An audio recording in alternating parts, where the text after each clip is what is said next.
right, look. I say that to say this, right? You already know what it is, man. This is Fred with the I Say That to Say This podcast, brought to you by M3S3.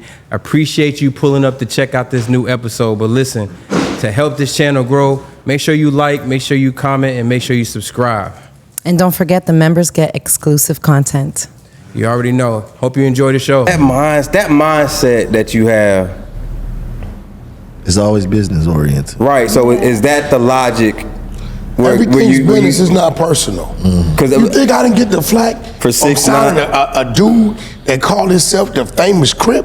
I'm in LA. I got 1 million little bloods running around. They hearing Wack and launch Cash Money West. Oh yeah. He's signing people, this. And I signed a dude named Blueface who called himself the famous Crip. But here's the thing. I got pages of analytics. So I'm looking at the analytics and I'm saying, okay, this dude's doing this, whoever this is doing that. This is the guy that'll work. This is the guy we want to work with. When I turned the page over, right, it just happened to be him. I tell people, I'm from where I'm from. I can't forget that, or I'll be Carlito's Way with Benny from the Bronx, right? But I'm not a gangbanger. I don't care what you are.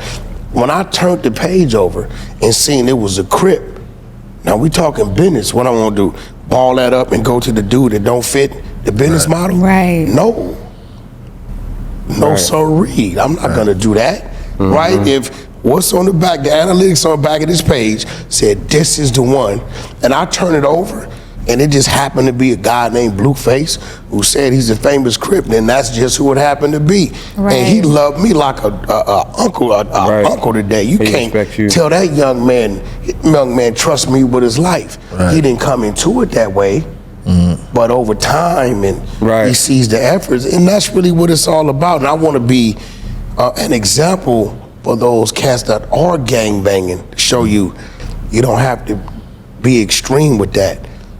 We're all people. Right. Nobody took an aptitude test to say, based upon your score, you from over here. If my mama, grandmama, granddaddy would have raised me over there, then that's where I would have been from. Right. You know what I'm saying? So we have to understand that when we see each other, you first see a human being, you see a man. Treat that person as such. Now, if that person wants to adjust that to something good or bad, then be prepared to do so. Right. But we gotta stop. This is why I tell the people I appreciate Charlie Kirk. And everybody got mad at me. She even looked at me and said, I appreciate it. I don't think like that. I looked at some of his videos and the respect that he had answering some of the African American people that was asking the questions. I was like, see, this is why I'm glad I got my own perception. Right. Y'all from the South? Yeah, I'm from here. How many of our leaders, black leaders, before us doing our time, keep it real, have we heard telling us we killing each other, genocide, brothers and sisters, y'all need to stop? How many times have we heard this, right? We don't pay it no attention. This 31-year-old white dude says, y'all represent 13% of the country and 50% of the violence. And you know what it did? It made us go look. Right. It made us go research. Right. We have never researched when Farrakhan said it. We never researched about that. when any of our leaders, our pastors say it. We hear it and we dismiss it. But when that young white man at 31 years old said it, it made us research.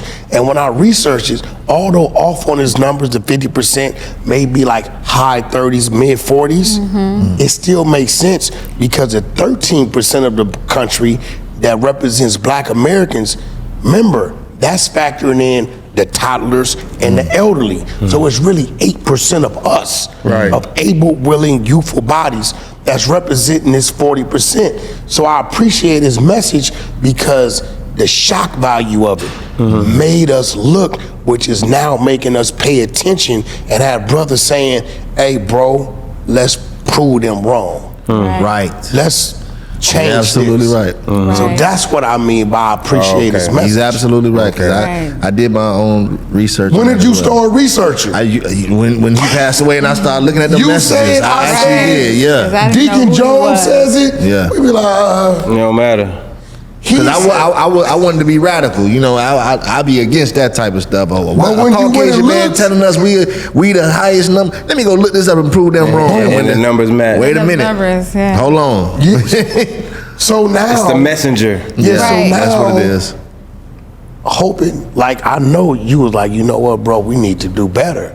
Hopefully, with a large percentage of us, we seen that, and it's motivating us to do better, which is let's deal with us different. Right. Right. In a situation where you might would have stabbed, shot this brother, you remember like, damn, I'm gonna add to that number. They gonna be right. Right. The motivation is to prove them wrong. Proving them wrong is better in ourselves. Right.